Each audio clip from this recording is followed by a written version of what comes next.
30 అడుగుల పొడవైన ఒక పాము బాలుడి దగ్గరకు వచ్చి అతని నుదుటిన ముద్దు పెట్టి నెమ్మదిగా వెనక్కి వెళ్ళింది. బాలుడు అయోమయంలో ఉన్నాడు. కాని పామును చూసిన తరువాత అతనికి గుర్తుకు వచ్చింది. 15 సంవత్సరాల క్రితం ఆ బాలుడు అడవిలో ఆడుకుంటూ ఒక పాము గుడ్డును కనుగొన్నాడు.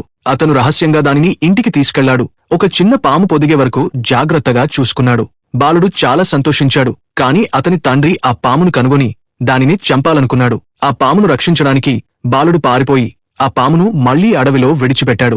అతనికి తెలియకుండానే ఆ పాము బాలుడితో అనుబంధం పెంచుకుంది మరియు తిరిగి రావాలనుకుంది. అంతలో గ్రామస్తులు పామును చంపేందుకు వచ్చినప్పుడు చిన్న పాము ప్రమాదాన్ని గ్రహించి నీటిలోకి తిరిగి వెళ్లి తనని రక్షించడానికి వచ్చిన ఇతర పాములను శాంతపరిచింది. ఇప్పుడు 15 సంవత్సరాల తర్వాత బాలుడు సైంటిస్ట్ అయ్యాడు.